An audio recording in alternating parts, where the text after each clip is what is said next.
Ibalita sa atin, kinasuhan na ng grupong PAWS ang isang binatilyong nagsampay sa kanyang alagang tuta at nagpost pa ng litrato nito sa isang social networking site. Ang binatilyo, labis ang pagsisisi. Wala raw siyang intensyong saktan ang kanyang alagang si Whitey.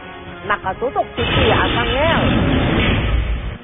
Sising-sisi pa rin hanggang ngayon ang 21 anyos na si Ding. Hindi niya tunay na pangalan. Hinarap niya kami sa kondisyong di siya papangalanan. Umani siya ng batikos matapos niya i-post sa social network site na Facebook ang mga litrato ng kanyang tuta na kanyang isinipit sa sampayan. Masyado raw matindi ang naging pagpuna sa litrato gayong wala naman daw siyang balak saktan ang kanyang alagang si Whitey. Yung sa mga nakakita ng picture ng aso. Pero hindi ko pala po talaga ang intensyon na saktan po talaga yung aso. Para picturean lang po talaga. Kanina, sinampahan ng grupong PAWS sa Philippine Animal Welfare Society si Ding ng kasong paglabag sa Animal Welfare Act o RA 8485. Kasong kriminal ito na may parusang 6 na buwan hanggang 2 taong pagkakakulong. Inalok din ng grupo si Ding na isailalim sa kanilang protective custody si Whitey, pero tinanggihan niya ito.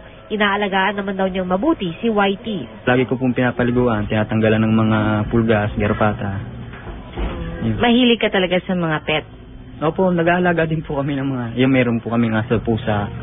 2 buwan pa lang si Whitey at ayon kay Ding, masigla at malusog ang tuta. Maliban lang sa bahagyang pagkakirat ng kanyang mata na nakuha raw niya sa pagkikipaglaro sa pusa.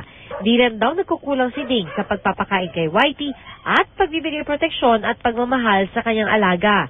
Mahilig lang talaga siyang kumuha ng mga kakaibang litrato at natuto na rin daw siya ng leksyon.